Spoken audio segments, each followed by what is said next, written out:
ਵਾਹਿਗੁਰੂ ਜੀ ਵਾਹਿਗੁਰੂ।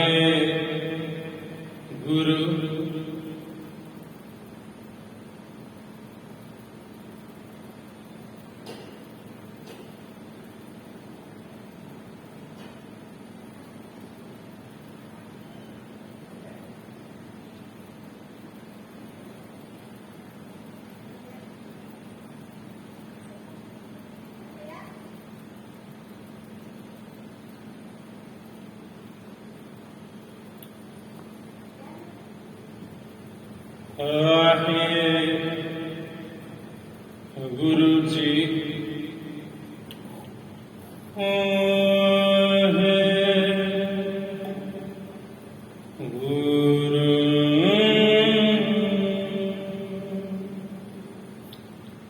ਸ਼੍ਰੀ ਨਾਨਕ ਪਦ ਪੰਕਜ ਬੰਦਨ ਪਦ ਪੰਕਜ ਬੰਦਨ ਸਿਮਰਨ ਅੰਗਦ ਦੁਖ ਨਿਕੰਦਨ ਅਮਰਦਾਸ ਗੁਰ ਹਿਰਦੈ ਨਿਤ ਧਿਆਨ ਹਿਰਦੈ ਨਿਤ ਧਿਆਨ। ਸ਼੍ਰੀ ਗੁਰੂ ਰਾਮਦਾਸ ਗੁਣ ਗਾਉ। ਸ਼੍ਰੀ ਅਰਜਨ ਬਿਗਨਨ ਕੇ ਨਾਸ਼ਕ ਬਿਗਨਨ ਕੇ ਨਾਸ਼ਕ। ਸ਼੍ਰੀ ਹਰਿਗੋਬਿੰਦ ਸ਼ੁਭ ਸੁਮਤ ਪ੍ਰਕਾਸ਼ਕ। ਸ਼੍ਰੀ ਹਰਿ ਰਾਇ ਨਮੋ ਕਰ ਜੋਰੇ ਨਮੋ ਕਰ ਜੋਰੇ। ਗੁਰ ਹਰਿ ਕ੍ਰਿਸ਼ਨ ਮਨਾਇਓ ਬਹੋਰੇ। ਤੇਗ ਬਹਾਦਰ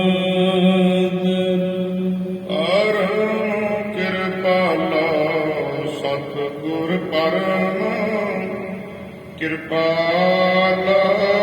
ਸ੍ਰੀ ਗੁਰੂ ਗੋਬਿੰਦ ਸਿੰਘ ਵਿਸ਼ਾਲਾ।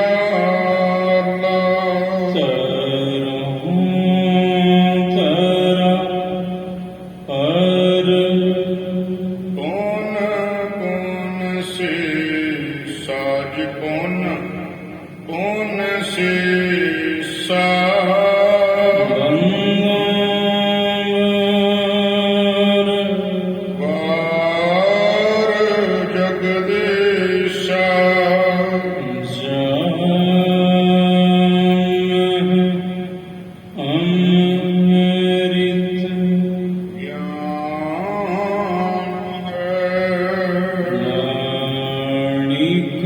ਭਗਤ ਬੈਰਾਗ।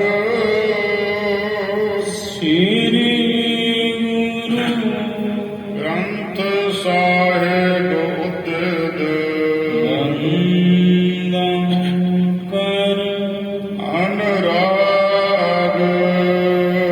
ਗੁਰ ਕਾ ਸ਼ਬਦ ਕਮਾਏ ਜਿਨ ਜੀਤੇ ਪੰਚ ਬੇਕਾਰ। ਤਿਨ ਸੰਤਨ ਕੋ ਬੰਦਨਾ ਸੀਸ ਚਰਨ ਪਰ ਧਾਰ। ਏਕੰਕਾਰ ਸਤਿਗੁਰੂ ਤੇਰੇ ਪ੍ਰਸਾਦ ਸਚ ਹੋਏ। ਵਾਹਿਗੁਰੂ ਜੀ ਕੀ ਫਤਿਹ।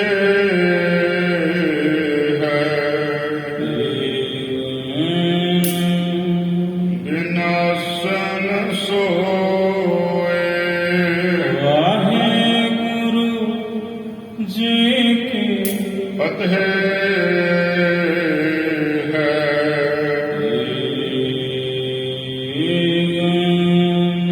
ਬਿਨਾਸਨ ਸੋਏ।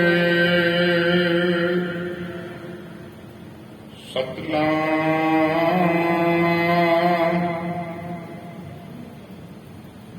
ਸ੍ਰੀ ਵਾਹਿਗੁਰੂ ਸਾਹਿਬ ਜੀ। ਦਸਮੋ ਯਮ ਸੋ ਸੌ ਜਨ ਖੀਜੈ।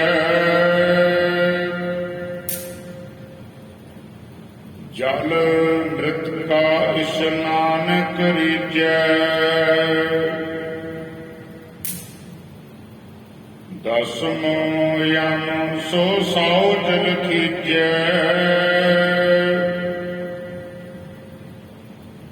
ਜਲ ਮ੍ਰਿਤ ਕਾ ਇਸ਼ਨਾਨ ਕਰੀਜੈ। ਸਾਧ ਸੰਗਤ ਜੀ, ਵਾਹਿਗੁਰੂ ਜੀ ਕਾ ਖਾਲਸਾ, ਵਾਹਿਗੁਰੂ ਜੀ ਕੀ ਫਤਿਹ। ਸ਼ਰਵਣ ਕੀਤਾ ਆਪ ਜੀ ਨੇ ਕੱਲ ਚੱਲ ਰਹੀ ਇਸ ਲੜੀਵਾਰ ਸ੍ਰੀ ਗੁਰੂ ਨਾਨਕ ਪ੍ਰਕਾਸ਼ ਦੀ ਕਥਾ ਦੁਆਰਾ ਕਿ ਧੰਨ ਧੰਨ ਸ੍ਰੀ ਗੁਰੂ ਨਾਨਕ ਦੇਵ ਸਾਹਿਬ ਜੀ ਮਹਾਰਾਜ ਰਾਜਾ ਸ਼ਿਵਨਾਗ ਨੂੰ ਪਾਵਨ ਉਪਦੇਸ਼ ਬਖਸ਼ ਰਹੇ ਨੇ ਔਰ ਸਮਝਾ ਰਹੇ ਨੇ ਕਿ ਰਸਤੇ ਬਹੁਤ ਨੇ ਪਰਮੇਸ਼ਰ ਨੂੰ ਮਿਲਣ ਦੇ। ਪਰ ਦੋ ਮੁੱਖ ਨੇ, ਦੋ ਪ੍ਰਕਾਰ ਦਾ ਯੋਗ ਮੁੱਖ ਮੰਨਿਆ। ਇੱਕ ਹੈ ਕਾਸ਼ਟ ਯੋਗ ਔਰ ਇੱਕ ਹੈ ਸਹਿਜ ਯੋਗ, ਭਗਤ ਯੋਗ। ਤੂੰ ਦੱਸ, ਤੂੰ ਰਾਹ ਕਿਹੜਾ ਚੁਣਨਾ ਹੈ? ਉਹ ਕਹਿਣ ਲੱਗਾ, ਮਹਾਰਾਜ ਤੁਸੀਂ ਮੈਨੂੰ ਦੋਨੋਂ ਪ੍ਰਕਾਰ ਦਾ ਯੋਗ ਸਮਝਾਉਣਾ ਕਰੋ। ਸਤਿਗੁਰੂ ਜੀ ਪਹਿਲਾਂ ਕਾਸ਼ਟ ਯੋਗ ਦਾ ਖੁਲਾਸਾ ਕਰਦੇ ਨੇ ਕਿ ਇਹਦੇ ਇਤਨੇ ਅੰਗ ਹੁੰਦੇ ਨੇ ਔਰ ਇੱਕ ਇੱਕ ਜਿਹੜਾ ਯੋਗ ਦਾ ਇਹ ਅੰਗ ਹੈ ਉਹਦੇ ਅੱਗੋਂ ਇਤਨੇ ਇਤਨੇ ਹਿੱਸੇ ਨੇ। ਸਤਿਗੁਰੂ ਜੀ ਸਮਝਾਉਂਦੇ ਹਨ। ਦਸਮੋ ਯਮ ਸੋ ਸੌ ਜਨ ਖੀਜੈ।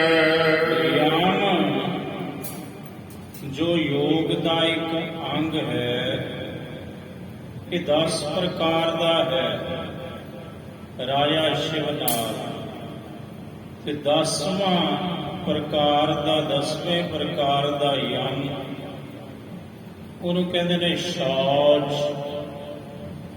ਸ਼ੌਚ ਦਾ ਅਰਥ ਸੁਚਮਤਾਈ, ਪਾਕੀਜ਼ਗੀ, ਪਵਿੱਤਰਤਾਈ। ਜਪਜੀ ਸਾਹਿਬ ਦੇ ਅੰਦਰ ਗੁਰੂ ਨਾਨਕ ਸਾਹਿਬ ਮਹਾਰਾਜ ਜੀ ਨੇ ਇਹਦੀ ਵਰਤੋਂ ਕੀਤੀ ਹੈ ਇਸ ਸ਼ਬਦ ਦੀ। ਸੋਚੈ ਸੋਚ ਨਾ ਹੋਵਈ, ਜੇ ਸੋਚੀ ਲੱਖ ਵਾਰ। ਇੱਥੇ ਸੋਚ ਤੋਂ ਭਾਵ ਹੈ ਸੁਚਮਤਾਈ, ਪਵਿੱਤਰਤਾਈ। ਸਾਹਿਬ ਕਹਿੰਦੇ ਐ ਸਿੱਧੋ ਭਾਵੇਂ ਲੱਖਾਂ ਵਾਰੀ ਤਨ ਨੂੰ ਪਵਿੱਤਰ ਕਰ ਲਈਏ ਤਾਂ ਵੀ ਮਨ ਪਵਿੱਤਰ ਨਹੀਂ ਹੁੰਦਾ। ਲੱਖ ਵਾਰੀ ਤੀਰਥ ਇਸ਼ਨਾਨ, ਤੀਰਥਾਂ ਦਾ ਭ੍ਰਮਣ, ਇਹ ਮਨ ਨੂੰ ਪਵਿੱਤਰ ਨਹੀਂ ਕਰ ਸਕਦਾ, ਕੇਵਲ ਤਨ ਪਵਿੱਤਰ ਕਰ ਸਕਦਾ ਹੈ। ਤਾਂ ਤੇ ਮਨ ਨੂੰ ਚਿੰਬੜੀ ਹੋਈ ਜਿਹੜੀ ਮੈਲ ਹੈ, ਵਿਕਾਰਾਂ ਪਾਪਾਂ ਦੀ, ਜਨਮਾਂ ਜਨਮਾਂਤਰਾਂ ਦੇ ਮਾੜੇ ਕਰਮਾਂ ਦੀ, ਉਹ ਕੇਵਲ ਉਤਰੇਗੀ ਨਾਮ ਜਲ ਨਾਲ, ਹੋਰ ਕੋਈ ਸਾਧਨ ਨਹੀਂ। ਗੁਰੂ ਨਾਨਕ ਸਾਹਿਬ ਕਹਿਣ ਲੱਗੇ, ਰਾਜਾ ਸ਼ਿਵਨਾਗ ਜਿਹੜਾ ਯਮ ਹੈ 10ਵੇਂ ਪ੍ਰਕਾਰ ਦਾ, ਉਹਦਾ ਭਾਵ ਹੁੰਦਾ ਹੈ ਸੁਚਮਤਾਈ, ਪਵਿੱਤਰਤਾਈ, ਤਨ ਦੀ ਪਵਿੱਤਰਤਾ। ਜਲ ਮ੍ਰਿਤਕਾ ਇਸ਼ਨਾਨ ਕਰੀਜੈ, ਮਿੱਟੀ ਤੇ ਪਾਣੀ ਇਹਦੇ ਨਾਲ ਇਸ਼ਨਾਨ ਕਰਦੇ ਨੇ ਜੋਗੀ ਲੋਕ। ਆਮ ਕਰਕੇ ਪਾਣੀ ਨਾ ਮਿਲੇ ਤੇ ਮਿੱਟੀ ਦੀ ਵਰਤੋਂ ਹੁੰਦੀ ਹੈ, ਕਿਉਂਕਿ ਇਹ ਮੰਨਿਆ ਜਾਂਦਾ ਹੈ ਕਿ ਮਿੱਟੀ ਪਵਿੱਤਰ ਹੈ, ਇਹਦੇ ਵਿੱਚ ਸੁਚਮਤਾਈ ਹੈ। ਸਤਿਗੁਰੂ ਕਹਿੰਦੇ ਤਨ ਦੀ ਪਵਿੱਤਰਤਾਈ ਪਾਣੀ ਨਾਲ ਤੇ ਮਿੱਟੀ ਨਾਲ ਹੁੰਦੀ ਹੈ। ਰਾਗ ਦਵੈਤ ਕੀ ਮਨ ਉਰ ਮਾਹੀ, ਪਰ ਹਿਰਦੇ ਵਿੱਚ ਮਨ ਵਿੱਚ ਰਾਗ ਤੇ ਦਵੈਸ਼ ਦੀ ਜਿਹੜੀ ਮੈਲ ਹੈ ਚਿੰਬੜੀ ਹੋਈ, ਤਜ ਕਰ ਸੋਚ ਕਰਤ ਹੈ ਤਾਹੀ। ਸਤਿਗੁਰੂ ਕਹਿੰਦੇ ਇਸ ਸ਼ੌਚ ਨਾਲ, ਇਸ ਤਨ ਦੀ ਪਵਿੱਤਰਤਾਈ ਨਾਲ, ਉਹ ਮਨ ਦੀ ਪਵਿੱਤਰਤਾਈ ਦਾ ਕੋਈ ਤਾਲੁਕ ਨਹੀਂ, ਕੋਈ ਸੰਬੰਧ ਨਹੀਂ। ਅਸਲ ਵਿੱਚ ਜਿੱਥੇ ਤਨ ਦੀ ਪਵਿੱਤਰਤਾਈ ਹੈ, ਉੱਥੇ ਮਨ ਦੀ ਪਵਿੱਤਰਤਾ ਵੀ ਅਤੀ ਜ਼ਰੂਰੀ ਹੈ। ਤਾਂ ਤੇ ਕੇਵਲ ਬਾਹਰੀ ਸ਼ੌਚ ਸੁਚਮਤਾਈ ਨੂੰ ਤਿਆਗ ਕੇ ਜੀਵ ਨੂੰ ਚਾਹੀਦਾ ਹੈ ਕਿ ਮਨ ਦੀ ਪਵਿੱਤਰਤਾਈ ਵੱਲ ਧਿਆਨ ਦੇਵੇ। ਯਮ 10 ਕਿਸੇ ਪ੍ਰਕਾਰ ਅਲਾਏ, ਇਸ ਪ੍ਰਕਾਰ ਯਮ 10 ਪ੍ਰਕਾਰ ਦੇ ਅਲਾਏ ਕਥਨ ਕੀਤੇ ਹਨ। 10 ਅਵਨੇਮ ਸੁਨੋ ਮਨ ਲਾਏ, ਹੁਣ ਮਨ ਲਾ ਕੇ ਰਾਜਨ, ਇਹ ਰਾਜਾ ਸ਼ਿਵਨਾਗ ਜਿਹੜਾ ਨੇਮ ਹੈ ਉਹ ਵੀ 10 ਪ੍ਰਕਾਰ ਦਾ ਬਣਿਆ ਹੈ। ਹੁਣ 10 ਪ੍ਰਕਾਰ ਦਾ ਨੇਮ ਸੁਣਨਾ ਕਰੋ ਰਾਜਨ, ਇਕਾਗਰ ਹੋ ਕੇ। ਪ੍ਰਥਮ ਤਪ ਸੋ 3 ਪ੍ਰਕਾਰਾ, ਪਹਿਲੀ ਗੱਲ ਜਿਹੜਾ ਤਪ ਹੈ ਉਹ 3 ਪ੍ਰਕਾਰ ਦਾ ਹੁੰਦਾ ਹੈ।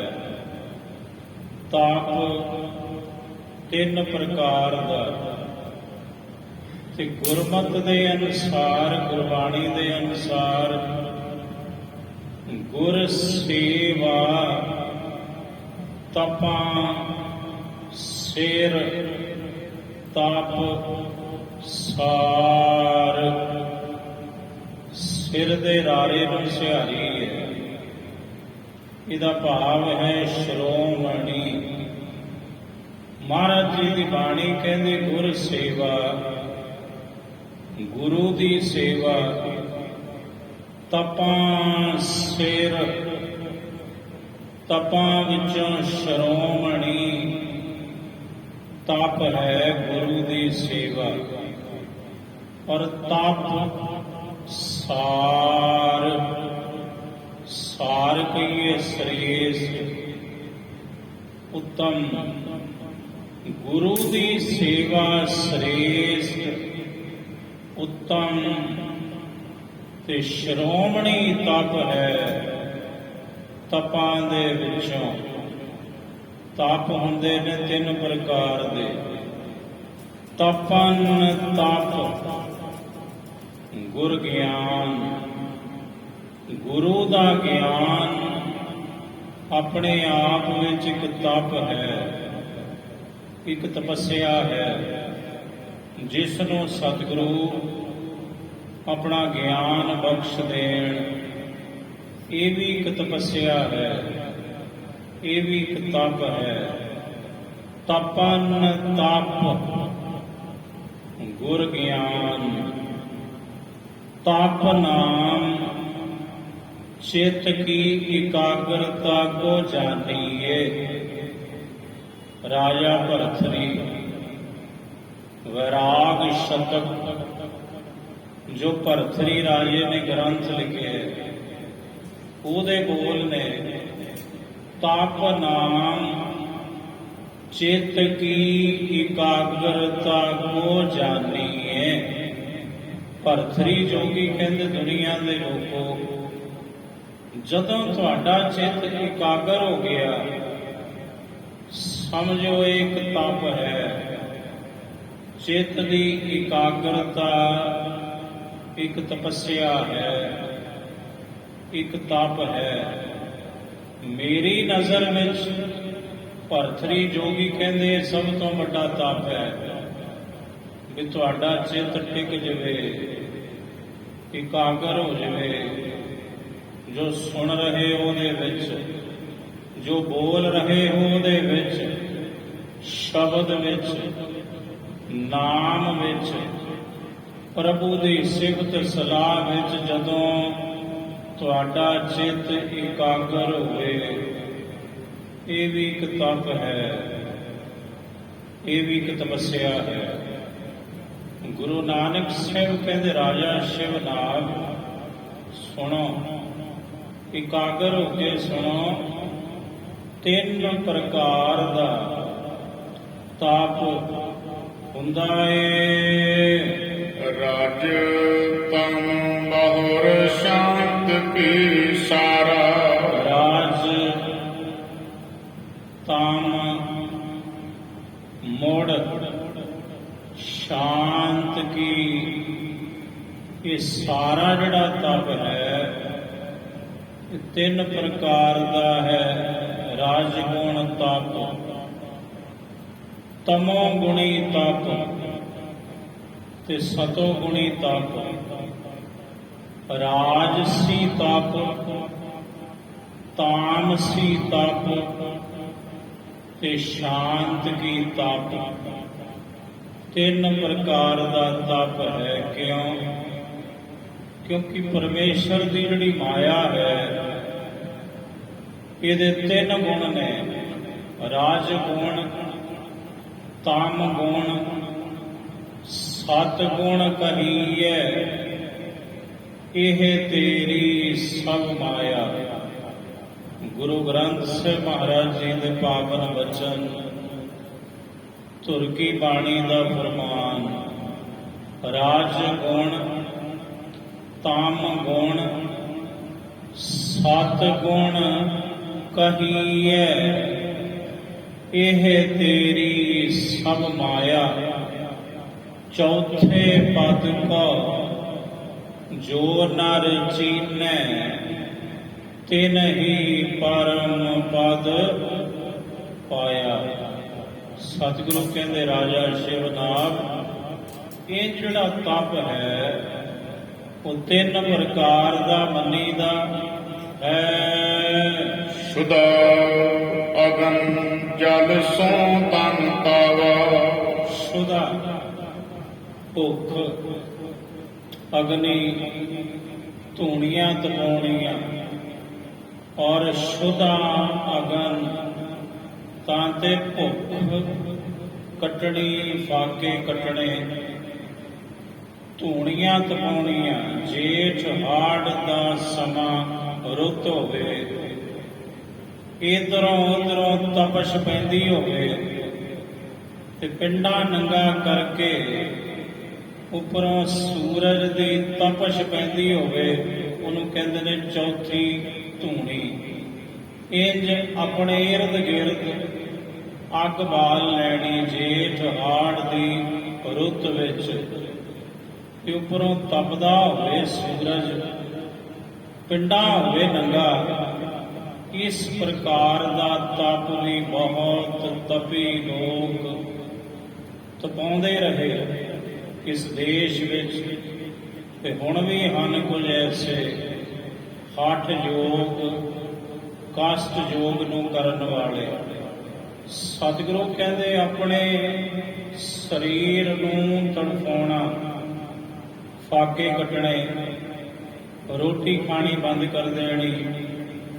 ਭਖੜਾ ਹੁੰਦਾ ਨਾ, ਭਖੜਾ ਜਿਨ੍ਹਾਂ ਦੇ ਪੈਰਾਂ 'ਚ ਵੱਜਦਾ ਹੈ, ਜਿਹੜੇ ਪਿੰਡਾਂ ਵਿੱਚ ਰਹਿੰਦੇ ਨੇ ਉਹ ਜਾਣਦੇ ਨੇ ਭਖੜਾ ਕੀ ਹੁੰਦਾ ਹੈ। ਛੋਟੇ ਛੋਟੇ ਕੰਡੇ ਜਾਂਦੇ ਨੇ, ਪੈਰਾਂ 'ਚ ਬੜੇ ਚੁਭਦੇ ਹੁੰਦੇ ਆ।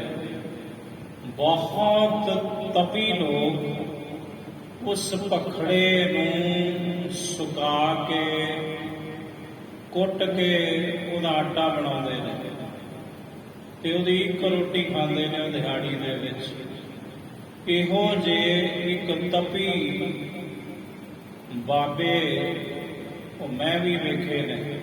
ਸਭ ਤੋਂ ਪਹਿਲਾਂ ਉਹ ਭਖੜੇ ਦੀ ਰੋਟੀ ਉਹਨਾਂ ਖਾਧੀ ਬਹੁਤ ਸਾਲ। ਔਰ ਆ ਜਿਹੜੀ ਪਹਿਲੀ ਗੱਲ ਸੀ ਕਿ ਧੂਣੀਆਂ ਤਪਾਉਂਦੇ ਸਨ, ਉਹ ਬਿਲਕੁਲ ਆਪਣੇ ਇਰਦ ਗਿਰਦ ਉਹਨਾਂ ਧੂਣੀ ਤਪਾਉਣੀ। ਜੇਠ ਹਾੜ ਦੀ ਰੁੱਤ ਹੋਣੀ, ਝੱਗਾ ਉਹਨਾਂ ਨੇ ਉਤਾਰ ਦੇਣਾ, ਪਿੰਡਾ ਉਹਨਾਂ ਦਾ ਕਾਲਾ ਹੋ ਗਿਆ। ਤੇ ਮੈਂ ਪੁੱਛਿਆ, ਬਾਬਾ ਜੀ ਇਹ ਕੀ ਕਹਿੰਦੇ ਵੀ ਤਪੱਸਿਆ ਹੈ? ਠੀਕ ਹੈ, ਤਪ ਹੈ ਕਈ ਪ੍ਰਕਾਰ ਦਾ। ਸੋ ਮਹਾਰਾਜ ਕਹਿੰਦੇ ਸ਼ੁਦਾ ਆਗਨ ਜਲ ਸੋ ਤਨ ਤਵਾ। ਜਲ ਸੋ ਪਾਣੀ ਦੇ ਵਿੱਚ ਖਲੋਣਾ, ਗਲ ਗਲ ਤੱਕ ਪਾਣੀ, ਤੇ ਉਹਦੇ ਵਿੱਚ ਖਲੋ ਕੇ ਮੰਤਰ ਦਾ ਜਾਪ ਕਰਨਾ। ਉਹਦੇ ਵਿੱਚ ਖਲੋ ਕੇ ਜੋ ਮੰਤਰ ਹੈ ਉਹਦਾ ਉਚਾਰਨ ਕਰਨਾ। ਇਹਨੂੰ ਕਹਿੰਦੇ ਨੇ ਜਲ ਦੇ ਨਾਲ ਆਪਣੇ ਤਨ ਨੂੰ ਤਪਾਉਣਾ। ਭਾਵੇਂ ਸਰੀਰ ਗਲ ਜਵੇ, ਪਰ ਬਹੁਤ ਤਪੀ ਲੋਕਾਂ ਨੇ ਇੰਜ ਪਾਣੀ ਵਿੱਚ ਖਲੋ ਕੇ ਵੀ ਤਪ ਕੀਤਾ। ਜਿਸ ਵਕਤ ਜਗਤ ਗੁਰੂ ਨਾਨਕ ਸਾਹਿਬ ਮਹਾਰਾਜ ਜੀ ਨੇ 20 ਰੁਪਈਏ ਦਾ ਖਰਾ ਸੌਦਾ ਕੀਤਾ। 7 ਦਿਨਾਂ ਦੇ ਭੁੱਖੇ ਉਹਨਾਂ ਸਾਧੂ ਤਪੀਆਂ ਨੂੰ ਮਹਾਰਾਜ ਜੀ ਨੇ ਸਿੱਧਾ ਲੈ ਕੇ ਦਿੱਤਾ ਸੀ ਨਾ। 19 ਰੁਪਈਏ ਦੀਆਂ ਵਸਤੂਆਂ ਆਈਆਂ ਸਨ। 1 ਰੁਪਈਆ ਗੱਡੇ ਵਾਲੇ ਨੂੰ ਦਿੱਤਾ ਸੀ, 20 ਰੁਪਈਏ ਪੂਰੇ ਕੀਤੇ। ਉਹਨੂੰ ਕਿਹਾ ਜਾਂਦਾ ਗੁਰੂ ਨਾਨਕ ਸਾਹਿਬ ਨੇ 20 ਰੁਪਈਏ ਦਾ ਲੰਗਰ ਛਕਾਇਆ ਭੁੱਖੇ ਸਾਧੂਆਂ ਨੂੰ। ਸਤਿਗੁਰੂ ਜੀ ਦੇ ਨਾਲ ਭਾਈ ਬਾਲਾ ਜੀ ਸਨ, ਤੇ ਮਹਾਰਾਜ ਨੇ ਕੀ ਤੱਕਿਆ, ਚੂੜਕਾਣਾ ਮੰਡੀ ਪਾਕਿਸਤਾਨ ਵਿੱਚ, ਉਹ ਪਾਵਨ ਅਸਥਾਨ ਗੁਰਦੁਆਰਾ ਸੱਚਾ ਸੌਦਾ, ਉਹ ਜਿਹੜੀ ਧਰਤੀ ਸੀ ਉਸ ਵਕਤ ਮਹਾਰਾਜ ਨੇ ਕੀ ਤੱਕਿਆ ਕਿ ਕੁਝ ਸਾਧੂ ਛੱਪੜ ਦੇ ਵਿੱਚ ਖਲੋ ਕੇ ਗਲ ਗਲ ਪਾਣੀ ਤਪ ਕਰ ਰਹੇ ਨੇ। ਕੁਝ ਦਰਖਤਾਂ ਨਾਲ ਪੁੱਠੇ ਲਟਕੇ ਹੋਏ ਨੇ, ਕਈਆਂ ਨੇ ਧੂਣੀਆਂ ਤਪਾਈਆਂ ਹੋਈਆਂ ਨੇ। ਇਹ ਸਾਰੇ ਪ੍ਰਕਾਰ ਦਾ ਤਪ ਗੁਰੂ ਨਾਨਕ ਸਾਹਿਬ ਜੀ ਦੇ ਇਤਿਹਾਸ ਵਿੱਚ ਪਹਿਲਾਂ ਆਪਾਂ ਸਰਵਣ ਕਰ ਚੁੱਕੇ ਹਾਂ। ਸਤਿਗੁਰੂ ਕਹਿੰਦੇ ਰਾਜਾ ਸ਼ਿਵ ਨਾਮ ਸੁਣੋ। ਇੱਕ ਤੇ ਆਪਣੇ ਸਰੀਰ ਨੂੰ ਤੜਫਾਉਣਾ, ਅੰਨ ਵੱਲੋਂ ਅੰਨ ਦਾ ਤਿਆਗੀ ਹੋ ਜਾਣਾ, ਰੋਟੀ ਛੱਡ ਦੇਣੀ। ਦੂਸਰਾ ਸਰੀਰ ਨੂੰ ਤਪਾਉਣਾ ਅਗਨੀ ਦੇ ਨਾਲ। ਤੀਸਰਾ ਤਪਾਉਣਾ ਸਰੀਰ ਨੂੰ ਪਾਣੀ ਵਿੱਚ ਖਲੋ ਕੇ ਤਪ ਕਰਨਾ। ਇਹ ਤਾਮਸੀ ਫਲ ਦਾ ਗਾਵਾ। ਇਹ ਇਸ ਪ੍ਰਕਾਰ ਦੀ ਤਪੱਸਿਆ ਨੂੰ, ਤਪ ਨੂੰ ਤਾਮਸੀ ਤਪ ਕਿਹਾ ਜਾਂਦਾ ਹੈ। ਜਿੱਥੇ ਜ਼ਿਕਰ ਆਉਂਦਾ ਹੈ 3 ਪ੍ਰਕਾਰ ਦੇ ਤਪਾਂ ਦਾ, ਉਥੇ ਇਸ ਤਪ ਦਾ ਨਾਮ ਹੈ ਤਾਮਸੀ ਤਪ। ਇਹਦਾ ਆਪਣਾ ਫਲ ਹੈ। ਹਿਰਦੇ ਗਿਆਨ ਸਿਤੇ ਨਹਿ ਹੋਏ। ਸਤਿਗੁਰੂ ਕਹਿੰਦੇ ਇਹਦੇ ਨਾਲ ਕੇਵਲ ਸਰੀਰ ਸਾਧਿਆ ਜਾ ਸਕਦਾ ਹੈ, ਮਨ ਨਹੀਂ। ਹਿਰਦੇ ਵਿੱਚ ਬ੍ਰਹਮ ਦਾ ਗਿਆਨ ਇਸ ਤਾਮਸੀ ਤਪ ਨਾਲ ਨਹੀਂ ਹੁੰਦਾ। ਤੇਤ ਫਲੰ ਜੇ ਕਰ ਹੈ ਕੋਇ। ਸਾਹਿਬ ਕਹਿੰਦੇ ਅਗਰ ਕੋਈ ਕਰਦਾ ਹੈ ਤਾਂ ਉਹਨੂੰ ਕੇਵਲ ਇਹ ਫਲ ਦਿੰਦਾ ਹੈ, ਕਾਹਦਾ? ਵੀ ਉਹਦਾ ਸਰੀਰ ਸਾਧਿਆ ਜਾ ਸਕਦਾ ਹੈ, ਜਾਂ ਥੋੜਾ ਬਹੁਤ ਫਲ ਉਹਨੂੰ ਪ੍ਰਾਪਤ ਹੁੰਦਾ ਹੋਵੇਗਾ। ਰੋਕ ਕੁਕਰਨ ਰਿਖਿਕ ਜੋ ਕਰਨੀ। ਸਾਹਿਬ ਕਹਿੰਦੇ ਆਪਣੀ ਰਿਖੀਕ ਕਹਿੰਦੇ ਨੇ ਇੰਦਰੀਆਂ ਨੂੰ, ਆਪਣੀਆਂ ਇੰਦਰੀਆਂ ਨੂੰ ਰੋਕਣਾ, ਦਮਨ ਕਰਨਾ, ਇੰਦਰੀਆਂ ਉੱਪਰ ਕਾਬੂ ਕਰਨਾ। ਰਾਜਸ ਹੈ ਸੁਕਰਮੰ ਧਰਨੀ। ਸਾਹਿਬ ਕਹਿੰਦੇ ਨੂੰ ਰਾਜਸੀ ਤਪ ਕਿਹਾ ਜਾਂਦਾ ਹੈ। ਅੱਖਾਂ ਤੇ ਕਾਬੂ, ਕੰਨਾਂ ਦੇ ਉੱਪਰ ਕਾਬੂ, ਜੀਭ ਦੇ ਉੱਪਰ ਕਾਬੂ, ਹੱਥਾਂ ਪੈਰਾਂ ਤੇ ਕੰਟਰੋਲ ਕਰਨਾ, ਇਹਨੂੰ ਕਹਿੰਦੇ ਨੇ ਇੰਦਰੀਆਂ ਦਾ ਦਮਨ ਕਰਨਾ, ਇੰਦਰੀਆਂ ਨੂੰ ਕਾਬੂ ਵਿੱਚ ਕਰਨਾ। ਸਤਿਗੁਰੂ ਕਹਿੰਦੇ ਰਾਜਨ, ਇਹ ਵੀ ਇੱਕ ਤਪੱਸਿਆ ਹੈ। ਇਸ ਤਪੱਸਿਆ ਦਾ ਨਾਮ ਹੈ ਰਾਜਸੀ ਤਪ। ਬਹੁਰ ਸ਼ਾਂਤ ਕੀ ਤਪ ਹੈ, ਬਿਰਤ ਟਿਕਾਵਨ ਕੀਨਾ। ਮੁੜ ਸ਼ਾਂਤ ਕੀ ਤਪ ਹੁੰਦਾ ਹੈ ਕਿਹੜਾ? ਆਪਣੀ ਬਿਰਤੀ ਨੂੰ ਟਿਕਾਉਣਾ, ਸ਼ਬਦ ਵਿੱਚ, ਨਾਮ ਵਿੱਚ, ਕਥਾ ਕੀਰਤਨ ਵਿੱਚ ਆਪਣੀ ਸੁਰਤ ਟਿਕਾਉਣੀ, ਆਪਣੀ ਬਿਰਤੀ ਨੂੰ ਟਿਕਾਗਰ ਕਰਨਾ, ਬਿਰਤੀ ਨੂੰ ਟਿਕਾਉਣਾ, ਇਹਨੂੰ ਸ਼ਾਂਤ ਕੀ ਤਪ ਕਿਹਾ ਜਾਂਦਾ ਹੈ। ਸੁਖਮਨੀ ਸਾਹਿਬ ਦੇ ਅੰਦਰ ਸ਼ਹੀਦਾਂ ਦੇ ਸਰਤਾਜ ਧੰਨ ਸ੍ਰੀ ਗੁਰੂ ਅਰਜਨ ਦੇਵ ਸਾਹਿਬ ਜੀ ਮਹਾਰਾਜ ਜੀ ਨੇ ਇਸ ਸ਼ਾਂਤ ਕੀ ਤਪ ਦਾ ਖੁਲਾਸਾ ਕੀਤਾ ਹੈ। ਮਹਾਰਾਜ ਕਹਿੰਦੇ ਪ੍ਰਭ ਕੀ ਉਸਤਤ ਕਰਹੁ ਸੰਤ ਮੀਤ, ਸਾਵਧਾਨ ਏਕਾਗਰ ਚੀਤ। ਸਾਹਿਬ ਕਹਿੰਦੇ ਹੈ ਸੰਤ ਮਿੱਤਰੋ, ਇਹ ਗੁਰਮੁਖੋ, ਇਹ ਗੁਰਸਿੱਖੋ, ਪ੍ਰਭੂ ਦੀ ਉਸਤਤ ਕਰੋ ਜਦੋਂ, ਤਾਂ ਚਿੱਤ ਦੀ ਇਕਾਗਰਤਾ ਤੇ ਸਰੀਰ ਦੀ ਸਾਵਧਾਨਤਾ, ਇਹਦੇ ਨਾਲ ਪ੍ਰਭੂ ਦੀ ਉਸਤਤ ਕਰੋ। ਤਨ ਕਰਕੇ ਸੁਚੇਤ ਹੋਵੋ, ਆਲਸੀ ਨਾ ਹੋਵੋ, ਜੋ ਕਹਿ ਰਹੇ ਹੋ ਸੁਣੋ, ਇਧਰ ਉਧਰ ਧਿਆਨ ਨਾ ਭਟਕੇ। ਇਹਨੂੰ ਕਹਿੰਦੇ ਨੇ ਸ਼ਾਂਤ ਕੀ ਤਪ। ਨੇਮ ਸੰਤੋਖ ਦੂਜੋ ਲਖੋ। ਸਤਿਗੁਰੂ ਕਹਿੰਦੇ ਦੂਸਰਾ ਨੇਮ ਹੈ ਸੰਤੋਖ। ਦਵੈ ਪ੍ਰਕਾਰ ਸੋਚੀਨ। 2 ਪ੍ਰਕਾਰ ਦਾ ਸੰਤੋਖ। ਚੀਨ ਕਹਿੰਦੇ ਨੇ ਜਾਣਨਾ, ਪਛਾਨਣਾ। 2 ਪ੍ਰਕਾਰ ਦਾ ਸੰਤੋਖ ਪਹਿਚਾਨਣਾ ਕਰੋ। ਆਥ ਪਦਾਰਥ ਆਵਤ ਨਾਹੀ। ਆਓ ਸੰਤੋਖੀ ਅਸਮੁਖ ਪ੍ਰਾਹੀ। ਮਹਾਰਾਜ ਕਹਿੰਦੇ ਇੱਕ ਪ੍ਰਕਾਰ ਦਾ ਸੰਤੋਖ ਦੁਨੀਆ ਵਿੱਚ ਇਹ ਵੀ ਹੈ। ਇੱਕ ਪ੍ਰਕਾਰ ਦੇ ਸੰਤੋਖੀ ਦੁਨੀਆ ਵਿੱਚ ਐਸੇ ਨੇ ਕਿ ਪਦਾਰਥ ਉਹਨਾਂ ਦੇ ਹੱਥ ਆਉਂਦਾ ਨਹੀਂ ਤੇ ਮਜਬੂਰੀ ਦੇ ਵਸ ਕਹਿਣਾ ਪੈਂਦਾ, ਨਾ ਜੀ ਆਪਾਂ ਨੂੰ ਤੇ ਸੰਤੋਖ ਹੈ, ਆਪਾਂ ਨੂੰ ਤੇ ਲੋੜ ਹੀ ਕੋਈ ਨਹੀਂ ਇਸ ਚੀਜ਼ ਦੀ। ਸਤਿਗੁਰੂ ਕਹਿੰਦੇ ਉਹ ਵਸਤੂ ਮਿਲਦੀ ਕੋਈ ਨਹੀਂ, ਪਾਪੜ ਬਹੁਤ ਵੇਲੇ ਪਰ ਪਦਾਰਥ ਹੱਥ ਨਾ ਆਇਆ, ਫਕੀਰ ਥੱਕ ਕੇ ਹਾਰ ਕੇ ਟੁੱਟ ਕੇ ਕਹਿਣਾ ਹੀ ਪੈਂਦਾ, ਨਾ ਜੀ ਬਸ ਆਪਾਂ ਨੂੰ ਤੇ ਸੰਤੋਖ ਹੈ ਜੀ, ਆਪਾਂ ਨੂੰ ਇਹ ਵਸਤੂ ਚਾਹੀਦੀ ਨਹੀਂ। ਕਿਉਂ?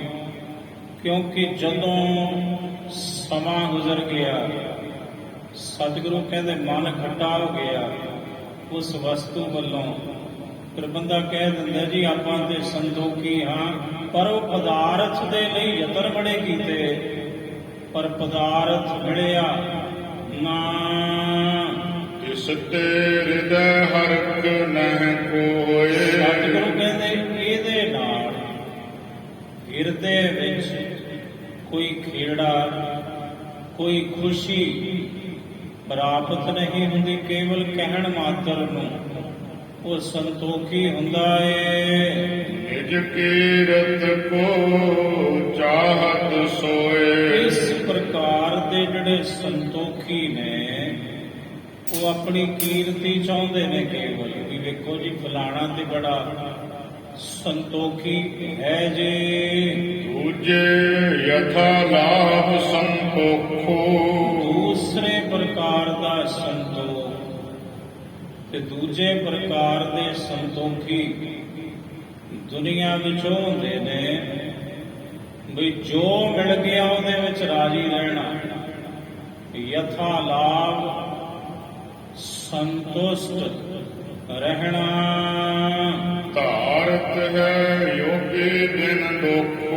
ਸਤਿਗੁਰੂ ਕਹਿੰਦੇ ਬਿਨਾਂ ਕਿਸੇ ਦੋਸ਼ ਤੋਂ ਜਿਹੜੇ ਜੋਗੀ ਲੋਕ ਨੇ ਇਸ ਪ੍ਰਕਾਰ ਦਾ ਸੰਤੋਖ ਵੀ ਆਪਣੇ ਮਨ ਵਿੱਚ ਧਾਰਨ ਕਰਦੇ ਹਨ। ਵਸਤ ਨ ਪ੍ਰਾਪਤ ਤਾਉ ਹਰਿ ਖਾਈ। ਸਤਿਗੁਰੂ ਕਹਿੰਦੇ ਅਸਲ ਸੰਤੋਖ ਕੀ ਹੁੰਦਾ ਹੈ ਰਾਜਨ? ਜੇ ਪਦਾਰਥ ਮਿਲਿਆ ਨਹੀਂ ਤਾਂ ਵੀ ਖੁਸ਼ ਹੋਵੇ, ਪ੍ਰਸੰਨ ਰਹੇ। ਅਸਲ ਸੰਤੋਖ ਇਹ ਹੁੰਦਾ ਹੈ ਵੀ ਵਸਤੂ ਜਿਹੜੀ ਚਾਹੀਦੀ ਹੈ, ਪਦਾਰਥ ਜੋ ਚਾਹੀਦਾ ਹੈ ਮਿਲੇ ਨਾ, ਪਰ ਤਾਂ ਵੀ ਪ੍ਰਸੰਨ ਰਹੇ, ਖੇੜੇ ਵਿੱਚ ਰਹੇ। ਜੇ ਪ੍ਰਾਪਤ ਹੋਵੇ ਤਉ ਸੁਖ ਪਾਈ। ਤੇ ਜੇ ਪ੍ਰਾਪਤ ਹੋ ਜਵੇ ਤਾਂ ਫਿਰ ਜਿਹੜਾ ਸੁਖ ਪਾਉਂਦਾ ਹੈ ਜੀਵ, ਫਿਰ ਉਹ ਇਹ ਸਮਝੇ ਵੀ ਮੇਰੇ ਮਾਲਕ ਦੀ ਰਜ਼ਾ ਹੈ, ਉਹਦਾ ਭਾਣਾ ਹੈ। ਦੂਸਰੇ ਪ੍ਰਕਾਰ ਦੇ ਸੰਤੋਖ ਦੀ ਵਿਆਖਿਆ ਗੁਰੂ ਗ੍ਰੰਥ ਸਾਹਿਬ ਮਹਾਰਾਜ ਜੀ ਦੀ ਬਾਣੀ ਨੇ ਕੀਤੀ ਹੈ।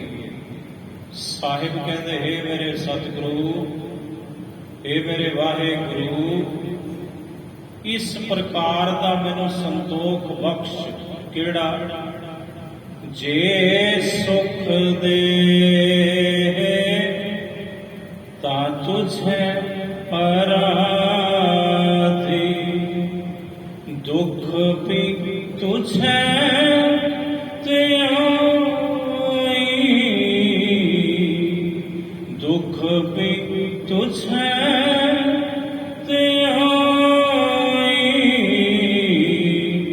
ਜੇ ਭੁਖ ਦੇ ਤਾਂ ਇਤ ਹੀ ਰਾਜ, ਜੇ ਭੁਖ ਦੇ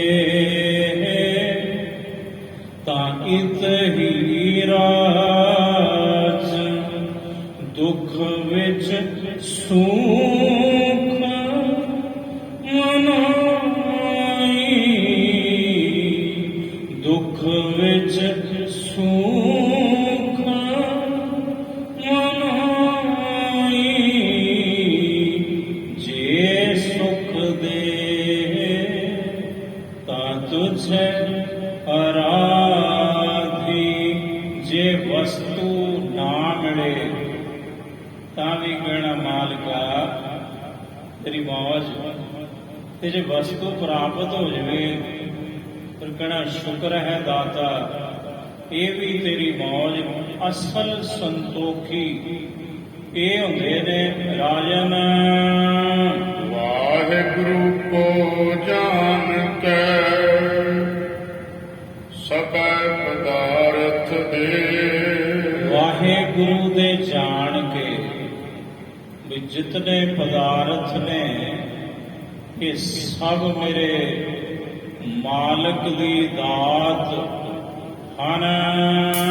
ਵਾਹਿਗੁਰੂ ਕੀ ਰਜ਼ਾਏ ਪੈ ਹਰ ਕੈ ਮਨ ਸੁਖ ਪਾਏ। ਸਤਿਗੁਰੂ ਕਹਿੰਦੇ ਵਾਹਿਗੁਰੂ ਜੀ ਦੀ ਰਜ਼ਾ ਤੇ ਪ੍ਰਸੰਨ ਹੋਵੇ, ਖੁਸ਼ ਹੋਵੇ, ਦੁਖੀ ਨਾ ਹੋਵੇ। ਜੇ ਪਦਾਰਥ ਮਿਲਿਆ ਨਹੀਂ ਤੇ ਉੱਪਰੋਂ ਕਹਿਣਾ ਲਓ ਜੀ ਆਪਾਂ ਤੇ ਲੋੜ ਹੀ ਕੋਈ ਨਹੀਂ, ਸੰਤੋਖੀ ਆਪਾਂ। ਸਤਿਗੁਰੂ ਕਹਿੰਦੇ ਉਹ ਸੰਤੋਖੀ ਬਣਨਾ ਤੇਰੀ ਮਜਬੂਰੀ ਹੈ, ਤੇਰਾ ਸ਼ੌਂਕ ਨਹੀਂ।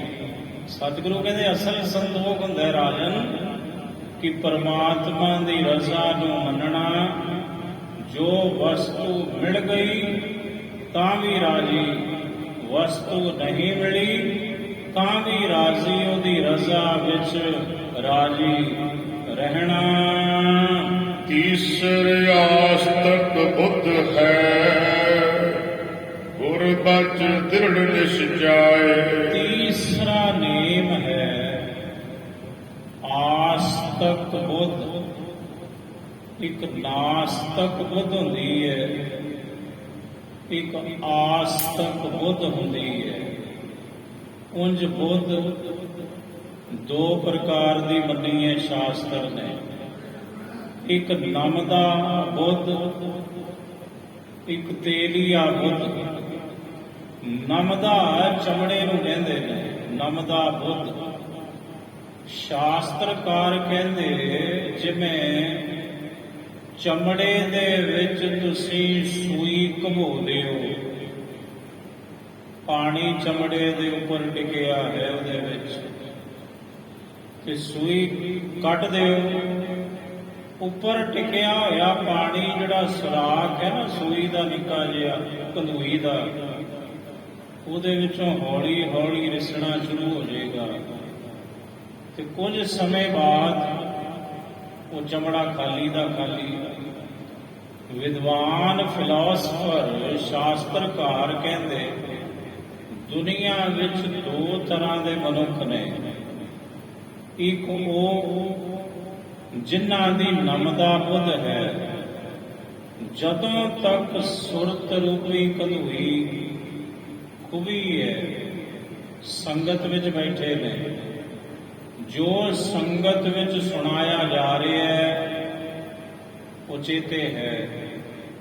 ਪਰ ਜਿਵੇਂ ਹੀ ਉਹ ਕੰਧੂਈ ਕੱਢੀ ਸੁਰਤ ਰੂਪੀ, ਬਾਹਰ ਗਏ, ਘਰ ਤੱਕ ਪਹੁੰਚਦੇ ਹੀ ਭੁੱਲ ਗਏ ਕੀ ਸੁਣ ਕੇ ਆਏ ਆ। ਭਾਂਡਾ ਖਾਲੀ ਦਾ ਖਾਲੀ, ਬੁੱਧ ਰੂਪੀ ਭਾਂਡਾ। ਦੂਸਰੀ ਪ੍ਰਕਾਰ ਦੀ ਬੁੱਧ ਸ਼ਾਸਤਰਕਾਰ ਕਹਿੰਦੇ ਤੇਲੀਆ ਬੁੱਧ ਹੁੰਦੀ ਹੈ। ਤੇਲੀਆ ਪਾਣੀ ਦਾ ਉਹ ਕਹਿੰਦੇ ਇੱਕ ਗਿਲਾਸ ਲਓ, ਇੱਕ ਗਿਲਾਸ ਪਾਣੀ ਦਾ ਭਰੋ ਨੱਕੋ ਨੱਕ ਤੇ ਉੱਪਰੋਂ ਇੱਕ ਤੇਲ ਦੀ ਬੂੰਦ ਉਸ ਗਿਲਾਸ ਦੇ ਵਿੱਚ ਪਾਓ। ਕੇਵਲ ਇੱਕ ਤੇਲ ਦੀ ਬੂੰਦ ਪੂਰੇ ਗਿਲਾਸ ਦੇ ਉੱਪਰ ਫੈਲੇਗੀ। ਇਸੇ ਤਰ੍ਹਾਂ ਸ਼ਾਸਤਰਕਾਰ ਕਹਿੰਦੇ ਦੁਨੀਆ ਵਿੱਚ ਦੂਸਰੀ ਪ੍ਰਕਾਰ ਦੇ ਲੋਕ ਉਹ ਨੇ ਜਿਨ੍ਹਾਂ ਦੀ ਤੇਲੀਆ ਬੁੱਧ ਹੈ, ਜੋ ਸੁਣਦੇ ਨੇ ਉਹਨੂੰ ਤਾ ਉਮਰ ਸਾਰੀ ਉਮਰ ਚੇਤੇ ਰੱਖਦੇ ਨੇ, ਕਿਉਂਕਿ ਤੇਲ ਵਾਂਗ ਜਿਹੜੀ ਵਿਚਾਰ ਹੈ ਸ਼ਬਦ ਦੀ, ਗਿਆਨ ਦੀ, ਗੁਰੂ ਦੇ ਬਚਨਾਂ ਦੀ, ਉਹਨਾਂ ਦੇ ਜ਼ਿਹਨ ਦੇ ਵਿੱਚ ਰੋਮ ਰੋਮ ਵਿੱਚ ਪੂਰੇ ਚਿੰਤਨ ਵਿੱਚ, ਸੋਚ ਵਿੱਚ ਫੈਲ ਜਾਂਦੀ ਹੈ, ਰੋਮ ਰੋਮ ਵਿੱਚ, ਤਾਂ ਤੇ ਉਹਨਾਂ ਨੂੰ ਸਾਰੀ ਉਮਰ ਜੋ ਸੁਣਿਆ ਹੈ ਉਹ ਵਿਸਰਦਾ ਕੋਈ ਨਹੀਂ। ਜਦੋਂ ਮਰਜ਼ੀ ਪੁੱਛ ਲਓ ਉਹਨਾਂ ਨੂੰ ਚੇਤੇ ਰਹਿੰਦਾ ਹੈ। ਦੋ ਪ੍ਰਕਾਰ ਦੀ ਬੁੱਧ, ਇੱਕ ਨਮਦਾ ਔਰ ਇੱਕ ਚਮੜ ਤੇਲੀਆ ਬੁੱਧ। ਸਤਿਗੁਰੂ ਇੱਥੇ ਰਾਜਾ ਸ਼ਿਵ ਨਾਮ ਨੂੰ ਸਮਝਾਉਂਦੇ ਨੇ। ਪੰਕਤੀ ਦੁਬਾਰਾ ਸੁਣੋ ਜੀ। ਵਾਹਿਗੁਰੂ ਕੀ ਰਜ਼ਾਏ ਪੈ ਹਰਿ ਮਨ ਸੁਖ ਪਾਏ। ਤੀਸਰ ਆਸਤਕ ਬੁੱਧ ਹੈ ਗੁਰ ਬਚ ਦ੍ਰਿੜ ਨਿਸਚਾਏ। ਤੀਸਰੀ ਆਸਤਕ ਬੁੱਧ ਹੁੰਦੀ ਹੈ, ਇੱਕ ਨਾਸਤਕ ਤੇ ਦੂਸਰੀ ਹੁੰਦੀ ਹੈ ਆਸਤਕ ਬੁੱਧ। ਆਸਤਕ ਬੁੱਧ ਦਾ ਅਰਥ ਹੈ ਗੁਰੂ ਦੇ ਬਚਨਾਂ ਦੇ ਉੱਪਰ ਪੂਰਨ ਤੌਰ ਤੇ ਭਰੋਸਾ, ਪਰਪੱਕ ਯਕੀਨ, ਵਿਸ਼ਵਾਸ ਆਪਣੇ ਗੁਰੂ ਦੇ ਬਚਨਾਂ ਦੇ ਉੱਪਰ। ਗੁਰੂ ਕਹਿੰਦੇ ਰੱਬ ਹੈ ਤਾਂ ਹੈ, ਹਾਂ ਮਹਾਰਾਜ ਹੈ। ਗੁਰੂ ਕਹਿੰਦੇ ਰੱਬ ਇਹ ਹੈ, ਹਾਂਜੀ ਇਹ ਹੈ। ਪੂਰਨ ਵਿਸ਼ਵਾਸ, ਪੂਰਨ ਪ੍ਰਤੀਤ, ਪੂਰਨ ਅਕੀਦਾ ਆਪਣੇ ਗੁਰੂ ਦੇ ਬਚਨਾਂ ਦੇ ਉੱਪਰ ਹੁੰਦਾ ਹੈ। ਆਸਤਕ ਬੁੱਧ ਵਾਲਿਆਂ ਨੂੰ ਚੌਥੇ ਦਾਨ ਦੇਨ ਕੋ ਦਾਤਾ। ਚੌਥੇ ਪ੍ਰਕਾਰ ਦਾ ਨੇਮ ਹੈ ਦਾਨ। ਤੇ ਦਾਨ ਦੇਣ ਵਾਲੇ ਜਿਹੜੇ ਦਾਤੇ ਨੇ ਉਹ ਵੀ ਇੱਕ ਪ੍ਰਕਾਰ ਦੇ ਨਹੀਂ, ਉਹ ਵੀ ਕਈ ਪ੍ਰਕਾਰ ਦੇ ਨੇ। ਆਸਾ ਦੀ ਵਾਰ ਸਾਹਿਬ ਸੱਚੇ ਪਾਤਸ਼ਾਹ ਜੀ ਨੇ ਇਹਦੇ ਵਿੱਚ ਦੁਨਿਆਵੀ ਦਾਤਿਆਂ ਦਾ ਖੁਲਾਸਾ ਕੀਤਾ ਹੈ। ਮਹਾਰਾਜ ਕਹਿੰਦੇ ਸਤਿਆਂ ਮਨ ਸੰਤੋਖ ਉਪਜੈ, ਦੇਣ ਕੈ ਵਿਚਾਰ, ਦੇ ਦੇ ਮੰਗਹਿ ਸਹਸਾ ਗੁਣਾ, ਸੋਭ ਕਰੇ ਸੰਸਾਰ। ਇੱਥੇ ਮਹਾਰਾਜ ਨੇ ਚਾਰ ਗਿਣਤੇ। ਸਤਿਆਂ ਮਨ ਸੰਤੋਖ ਉਪਜੈ। ਪਹਿਲੀ ਪ੍ਰਕਾਰ ਦੇ ਦੁਨਿਆਵੀ ਦਾਤੇ ਦਾਨੀ ਪੁਰਸ਼, ਉਹਨਾਂ ਦੀ ਜਿਹੜੀ ਬਿਰਤੀ ਹੈ ਉਹ ਸੰਤੋਖੀ ਹੁੰਦੀ ਹੈ। ਸੱਤ ਪ੍ਰਤੱਗੀ ਦਾਤੇ ਹੁੰਦੇ ਨੇ, ਸੰਤੋਖੀ ਹੁੰਦੇ ਨੇ। ਜਦੋਂ ਦਾਨ ਦਿੰਦੇ ਨੇ ਮਨ ਵਿੱਚ ਸੰਤੋਖ ਉਤਪੰਨ ਹੁੰਦਾ ਹੈ ਉਹਨਾਂ ਦੇ। ਉਹਨਾਂ ਨੂੰ ਕਹਿੰਦੇ ਨੇ ਸੱਤ ਪ੍ਰਤੱਗੀ ਦਾਤੇ, ਸੰਤੋਖੀ ਦਾਤੇ, ਸੰਤੋਖੀ ਦਾਨੀ ਪੁਰਸ਼। ਸਤਿਆਂ ਮਨ ਸੰਤੋਖ ਉਪਜੈ, ਦੇਣੇ ਕੈ ਵਿਚਾਰ। ਦੂਸਰੀ ਪ੍ਰਕਾਰ ਦੇ ਦਾਤੇ ਨੇ, ਇਸੇ ਵਿਚਾਰ ਵਿੱਚ ਲੱਗੇ ਰਹਿੰਦੇ ਨੇ। 5000 ਉੱਥੇ ਦੇਣਾ, 10,000 ਉੱਥੇ ਦੇਣਾ, 50,000 ਉੱਥੇ ਦੇਣਾ। ਇਹਨੂੰ ਕਹਿੰਦੇ ਨੇ ਦੇਣਾ ਕੈ ਵਿਚਾਰ। ਇਸੇ ਵਿਚਾਰ ਵਿੱਚ ਸਾਰੀ ਉਮਰ ਲੱਗੇ ਰਹਿੰਦੇ ਨੇ। ਇੰਨੇ ਹਜ਼ਾਰ ਉੱਥੇ, ਇੰਨੇ ਹਜ਼ਾਰ ਉੱਥੇ। ਸਤਿਗੁਰੂ ਕਹਿੰਦੇ ਤੀਜੀ ਤਰ੍ਹਾਂ ਦੇ ਦੁਨਿਆਵੀ ਜਿਹੜੇ ਦਾਤੇ ਨੇ, ਉਹਨੇ ਦੇ ਦੇ ਮੰਗਹਿ ਸਹਸਾ ਗੁਣਾ। ਦਾਨ ਤੇ ਦਿੰਦੇ ਨੇ, ਪਰ ਦਾਨ ਦੇ ਕੇ ਜਿਤਨਾ ਦਾਨ ਦਿੱਤਾ ਉਦੋਂ ਹਜ਼ਾਰਾਂ ਗੁਣਾ ਵੱਧ ਮੰਗਦੇ ਨੇ। ਢੇਲੀ ਦੇ ਕੇ ਹਵੇਲੀ ਮੰਗਦੇ ਨੇ, ਤੇ ਗੰਢਾ ਦੇ ਕੇ ਸੰਢਾ ਮੰਗਦੇ ਨੇ। ਇਹਨੂੰ ਗੁਰੂ ਗ੍ਰੰਥ ਸਾਹਿਬ ਮਹਾਰਾਜ ਜੀ ਦੀ ਬਾਣੀ ਨੇ ਇੰਜ ਵੀ ਸਮਝਾਇਆ ਹੈ। ਸੇਵਾ ਥੋਰੀ ਮੰਗਨ ਬਹੁਤਾ, ਸੇਵਾ ਤੇ ਥੋੜੀ ਹੈ, ਪਰ ਲਿਸਟਾਂ ਬੜੀਆਂ ਲੰਬੀਆਂ ਨੇ, ਮੰਗਣਾ ਬਹੁਤਾ ਹੈ। ਇਹਨੂੰ ਕਹਿੰਦੇ ਨੇ ਦੇ ਮੰਗਹਿ ਸਹਸਾ ਗੁਣਾ। ਤੇ ਚੌਥੀ ਪ੍ਰਕਾਰ ਦੇ ਦੁਨਿਆਵੀ ਦਾਤੇ ਨੇ ਸੋਭ ਕਰੈ ਸੰਸਾਰ। ਕਹਿੰਦੇ ਗੱਲ ਕਰੋ ਦਾਨ ਕਿੰਨਾ ਚਾਹੀਦਾ, ਪਰ ਫਲੈਕਸ ਲਾਇਓ, ਪੱਥਰ ਲਾਇਓ ਮੇਰੇ ਨਾਂ ਦਾ। ਭਾਵੇਂ ਸਕੂਲ ਬਣਵਾ ਲਓ ਤੇ ਭਾਵੇਂ ਤੁਸੀਂ ਮੰਦਿਰ ਬਣਾ ਲਓ, ਮੇਰੇ ਨਾਂ ਦਾ ਪੱਥਰ ਲਾਇਓ ਕਿ ਫਲਾਣੇ ਸੇਠ ਨੇ ਦਿੱਤਾ, ਫਲਾਣੇ ਚੌਧਰੀ ਨੇ ਇੰਨੇ ਲੱਖ ਰੁਪਈਆ ਦਾਨ ਦਿੱਤਾ, ਸਾਹਮਣੇ ਚੱਲ ਕੇ ਮੇਰਾ ਨਾਮ। ਉਹ ਕਹਿੰਦਾ ਜ਼ਰੂਰ ਦਾਨ ਕਰੂੰਗਾ। ਸਤਿਗੁਰੂ ਕਹਿੰਦੇ ਚੌਥੀ ਪ੍ਰਕਾਰ ਦੇ ਭਾਈ ਦੁਨਿਆਵੀ ਦਾਤੇ ਨੇ ਆਪਣੀ ਸ਼ੋਭਾ ਲਈ ਦਾਨ ਕਰਦੇ ਨੇ। ਭਾਵੇਂ ਗੁਆਂਢੀ ਭੁੱਖਾ ਮਰਦਾ ਹੋਵੇ ਉਹਦੀ ਪਰਵਾਹ ਕੋਈ ਨਹੀਂ, ਕਿਉਂਕਿ ਉਹਨੇ ਸ਼ੋਭਾ ਨਹੀਂ ਕਰਨੀ। ਤੇ ਜਿੱਥੋਂ ਸ਼ੋਭਾ ਮਿਲੇ ਉੱਥੇ ਲੱਖਾਂ ਕਰੋੜਾਂ ਹੀ ਦਾਨ ਕਰ ਜਾਣਾ। ਕਿਸੇ ਗਰੀਬ ਨੂੰ, ਭੁੱਖੇ ਨੂੰ ਰੋਟੀ ਤੱਕ ਨਹੀਂ ਦੇਣੀ ਜਿਹੜਾ ਉਹਨਾਂ ਦੇ ਬੂਹੇ ਤੇ ਆ ਗਿਆ। ਪਰ ਵਡਿਆਈ ਕਰਾਉਣ ਲਈ ਲੱਖਾਂ ਹੀ ਦਾਨ ਕਰਾ ਲਓ, ਜਿੰਨਾ ਮਰਜ਼ੀ ਕਰਾ ਲਓ। ਇਹਨੂੰ ਕਹਿੰਦੇ ਨੇ ਮਹਾਰਾਜ ਸੋਭ ਕਰੈ ਸੰਸਾਰ। ਸਤਿਗੁਰੂ ਕਹਿੰਦੇ ਭਾਈ ਰਾਜਾ ਸ਼ਿਵ ਨਾਮ ਜਿਹੜੇ ਦਾਨੀ ਹੁੰਦੇ ਨੇ, ਦਾਨ ਹੁੰਦਾ ਉਹ ਸੁਣ। ਤਮ ਰਾਜ ਸਤ ਗੁਣ ਤਿਹ ਤ੍ਰੈ ਭਾਤਾ। ਮਹਾਰਾਜ ਕਹਿੰਦੇ ਤਿੰਨ ਪ੍ਰਕਾਰ ਦੇ ਦਾਨੀ ਨੇ, ਤਿੰਨ ਪ੍ਰਕਾਰ ਦਾ ਹੀ ਦਾਨ ਹੈ ਦੁਨੀਆ ਵਿੱਚ। ਰਾਜ, ਤਾਮ ਤੇ ਸਤ। ਰਜੋ ਗੁਣ ਦਾਨ, ਤਮੋ ਗੁਣ ਦਾਨ, ਸਤੋ ਗੁਣ ਦਾਨ। ਕਲਹ ਕ੍ਰੋਧ ਸੋ ਬਿਨ ਸ਼ੁਭ ਕਾਲਾ। ਸਤਿਗੁਰੂ ਕਹਿੰਦੇ ਝਗੜਾ ਕਰਨਾ, ਕਲੇਸ਼ ਕਰਨਾ, ਲੜਾਈ ਕਰਨੀ, ਕ੍ਰੋਧ ਮਨ ਵਿੱਚ ਲਿਆਉਣਾ ਤੇ ਬਿਨਾਂ ਸੋਚੇ ਵਿਚਾਰੇ ਤੋਂ ਕਹਿੰਦੇ ਆ ਚੱਕੋ ਰੋਜ਼ ਮੰਗਦਾ ਦੋ ਇਹਨੂੰ ਆ ਚੀਜ਼। ਦਾਨ ਇਹਨੂੰ ਕਹਿੰਦੇ ਨੇ ਤਮ ਗੁਣ ਦਾਨ। ਦੇਤ ਤਾਮਸੀ ਰੀਤ ਵਿਸ਼ਾਲਾ। ਸਤਿਗੁਰੂ ਕਹਿੰਦੇ ਤਾਮਸੀ ਰੀਤੀ ਹੈ, ਝਗੜਾ ਕਰਕੇ, ਕਲੇਸ਼ ਕਰਕੇ, ਅੱਗ ਬਬੂਲਾ ਹੋ ਕੇ ਕਿਸੇ ਨੂੰ 20 ਰੁਪਈਏ ਫੜਾ ਦੇ। ਉਹ ਕਹਿੰਦਾ ਮੈਂ ਵੀ ਦਾਨ ਕੀਤਾ। ਪਰ ਇਹ ਸਤਿਗੁਰੂ ਕਹਿੰਦੇ ਭਾਈ ਇਹ ਤਾਮਸੀ ਦਾਨ ਹੈ।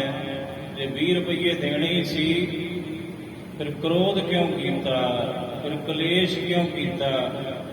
ਹੱਸ ਕੇ ਉਹਦੇ ਹੱਥ ਤੇ ਰੱਖ ਦਿੰਦਾ। ਝਗੜਾ ਕਰਕੇ ਦਿੱਤਾ ਦਾਨ, ਸਤਿਗੁਰੂ ਕਹਿੰਦੇ ਤਾਮਸੀ ਦਾਨ ਕਹਿਲਾਉਂਦਾ ਹੈ ਰਾਜਾ ਸ਼ਿਵ ਨਾਮ। ਨਿਜ ਜਸ ਹੇਤ ਦੇਤ ਜੋ ਦਾਨਾ। ਤੇ ਜਿਹੜੇ ਆਪਣੇ ਜਸ ਦੇ ਲਈ, ਆਪਣੀ ਵਡਿਆਈ ਕਰਾਉਣ ਲਈ ਦਾਨ ਦਿੰਦੇ ਨੇ ਉਹਨੂੰ ਕਹਿੰਦੇ ਨੇ ਰਾਜਸੀ ਦਾਨ। ਕੋਈ ਨਾਂ ਲਿਖੋ ਮੇਰਾ, ਨਾਂ ਬੋਲੋ ਮੇਰਾ, ਪੱਥਰ ਲਾਓ ਮੇਰਾ, ਲੈ ਲਓ ਭਾਵੇਂ ਹਜ਼ਾਰਾਂ ਹੀ ਤੇ ਭਾਵੇਂ ਲੱਖਾਂ ਲਈ ਲੱਖਾਂ ਹੀ। ਹੈ ਰਾਜਸੀ ਫਲ ਲਗ ਜਾਣਾ। ਸਤਿਗੁਰੂ ਕਹਿੰਦੇ ਰਾਜਸੀ ਦਾਨ ਹੈ, ਇਹਦਾ ਫਲ ਬਹੁਤ ਥੋੜਾ ਮਾਤਰ ਪ੍ਰਾਪਤ ਹੁੰਦਾ ਹੈ। ਜੀਵ ਨੂੰ ਕਰਕੇ ਬਿਨ ਦੇ ਨਰ ਦੇਖੀ। ਆ ਹੈ ਅਸਲ ਦਾਨ। ਸਤਿਗੁਰੂ ਕਹਿੰਦੇ ਜਦੋਂ ਜ਼ਰੂਰਤਮੰਦ ਨੂੰ ਵੇਖੇ, ਹੱਥ ਜੁੜ ਜਾਣ ਜੀ ਦੇ, ਤੈਨੂੰ ਕਹੇ ਲੈ ਮੈਂ ਕੌਣ ਆ ਤੈਨੂੰ ਕੁਝ ਦੇਣ ਵਾਲਾ, ਮੈਨੂੰ ਵੀ ਪਰਮੇਸ਼ਰ ਨੇ ਦਿੱਤਾ, ਲੈ ਉਹਦੇ ਦਿੱਤੇ ਚੋਂ ਆ ਤਿਲ ਫੁੱਲ ਹਾਜ਼ਰ ਹੈ, ਭਾਈ ਤੂੰ ਆਪਣਾ ਕੰਮ ਸਾਰ। ਹੱਥ ਜੋੜ ਕੇ ਰੁਪਈਏ ਦੇਣੇ, ਵਸਤਰ ਦੇਣੇ, ਅੰਨ ਦਾਨ ਦੇਣਾ, ਇਹਨੂੰ ਕਹਿੰਦੇ ਨੇ ਸ਼ਾਂਤਗੀ ਦਾਨ। ਨਿਮਰਤਾ ਭਾਵ ਦੇ ਨਾਲ ਕਿਸੇ ਦਾ ਭਲਾ ਕਰਨਾ, ਕਿਸੇ ਰੂਪ ਵਿੱਚ ਉਹਨੂੰ ਦਾਨ ਦੇ ਕੇ।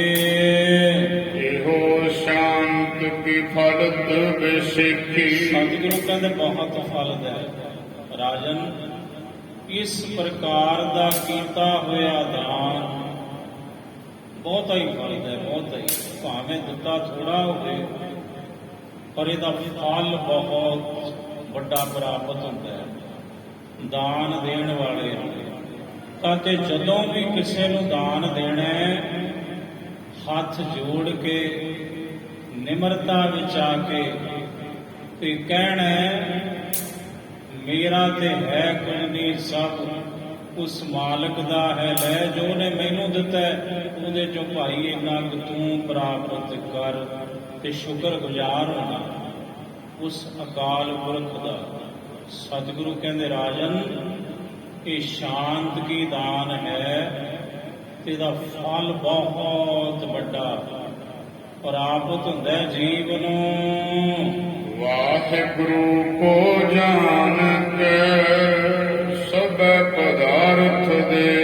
ਵਾਹਿਗੁਰੂ ਜੀ ਦੇ ਜਾਣ ਕੇ ਸਾਰੇ ਪਦਾਰਥ, ਤੇ ਫਿਰ ਉਹਦੇ ਵਿੱਚੋਂ ਯਥਾ ਸ਼ਕਤ ਜਿਹੜਾ ਮੰਗੇ ਉਹਨੂੰ ਦਾਨ ਦੇਣਾ। ਤਨਕ ਨ ਆਪਣਾ ਮਾਨੈ। ਰੰਚਕ ਮਾਤਰ ਵੀ ਆਪਣਾ ਨਾ ਮੰਨੇ। ਜਦੋਂ ਦਾਨ ਕਰੇ ਨਾ ਆਪਣਾ ਨਾ ਮੰਨੇ। ਅਸਲ ਵਿੱਚ ਦਾਨ ਦਿੱਤਾ ਕਿਹਨੂੰ ਜਾਂਦਾ ਹੈ? ਹਮੇਸ਼ਾ ਆਪਣੇ ਤੋਂ ਛੋਟੇ ਨੂੰ। ਭੇਟਾ ਆਪਣੇ ਤੋਂ ਵੱਡੇ ਨੂੰ ਦਿੱਤੀ ਜਾਂਦੀ ਹੈ। ਜਦੋਂ ਤੱਕ ਸਾਨੂੰ ਇਹੀ ਨਹੀਂ ਫਰਕ ਦਾ ਪਤਾ ਲੱਗੂ ਵੀ ਦਾਨ ਤੇ ਭੇਟਾਂ ਵਿੱਚ ਅੰਤਰ ਕੀ ਹੁੰਦਾ ਹੈ, ਅਸੀਂ ਭੁਲੇਖਿਆਂ ਵਿੱਚ ਤੁਰੇ ਫਿਰੇ ਰਹਾਂਗੇ ਉਦੋਂ ਤੱਕ। ਗੁਰੂ ਘਰ ਦੇ ਵਿੱਚ ਭਾਵੇਂ ਤੁਸੀਂ ਕਰੋੜਾਂ ਦਿਓ, ਉਹ ਦਾਨ ਨਹੀਂ ਕਹਿਲਾਉਂਦਾ, ਉਹ ਭੇਟਾ ਕਹਿਲਾਉਂਦਾ। ਭੇਟਾ ਕਿਉਂਕਿ ਗੁਰੂ ਵੱਡਾ ਹੈ, ਅਸੀਂ ਛੋਟੇ ਹਾਂ। ਅਸੀਂ ਨਿੱਕੇ ਨਿੱਕੇ ਕੀੜੇ ਮਕੌੜਿਆਂ ਦੀ ਨਿਆਈ ਹਾਂ ਤੇ ਵੱਡਾ ਦਾਤਾ ਹੈ ਸਾਰੇ ਜਗਤ ਦਾ। ਉਹਨੂੰ ਅਸੀਂ ਤੁਸੀਂ ਕੀ ਦਾਨ ਦੇ ਸਕਦੇ ਹਾਂ? ਦਾਨ ਤੇ ਮੰਗਣਾ ਹੈ। ਗੁਰੂ ਪਰਮੇਸ਼ਰ ਤੋਂ ਮੰਗਦੇ ਹਾਂ ਰੋਜ਼। ਮਹਾਰਾਜ ਜੀ ਸਿੱਖਾਂ ਨੂੰ ਸਿੱਖੀ ਦਾਨ, ਕੇਸ ਦਾਨ, ਰਹਿਤ ਦਾਨ, ਵਿਵੇਕ ਦਾਨ, ਵਿਸਾਹਾ ਦਾਨ, ਭਰੋਸਾ ਦਾਨ, ਦਾਨਾ ਸਿਰ ਦਾਨ, ਨਾਮ ਦਾਨ ਰੋਜ਼ ਮੰਗਦਾ ਹਰ ਸਿੱਖ। ਜਦੋਂ ਅਰਦਾਸ ਦੇ ਵਿੱਚ ਜੁੜਦਾ ਹੈ, ਫਿਰ ਕਿਵੇਂ ਕਹੇਗਾ ਸਿੱਖ ਕਿ ਮੈਂ ਗੁਰਦੁਆਰੇ ਨੂੰ ਆ ਕੁਝ ਦਾਨ ਦਿੱਤਾ? ਬਿਲਕੁਲ ਗਲਤ। ਤੂੰ ਦਾਨ ਨਹੀਂ ਦਿੱਤਾ, ਤੂੰ ਭੇਟਾ ਕੀਤੀ ਹੈ ਸਤਿਗੁਰੂ ਦੇ ਅੱਗੇ। ਜੋ ਸਤਿਗੁਰੂ ਨੇ ਤੈਨੂੰ ਤਿਲ ਫੁੱਲ ਬਖਸ਼ਿਆ ਹੈ ਉਹਦੇ ਵਿੱਚੋਂ ਤਾਹੇ ਅਖੈ ਫਲ ਲੈ। ਸਤਿਗੁਰੂ ਕਹਿੰਦੇ ਫਿਰ ਇਹਦਾ ਬਹੁਤ ਵੱਡਾ ਫਲ।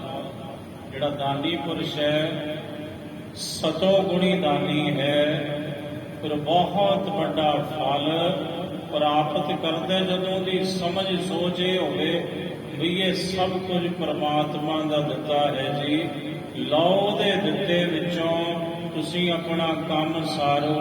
ਆ ਲਓ ਆ ਪਦਾਰਥ ਹਾਜ਼ਰ ਹੈ ਤੇ ਹੱਥ ਜੋੜ ਕੇ ਦੇਣਾ ਉਹ ਦਾਨ।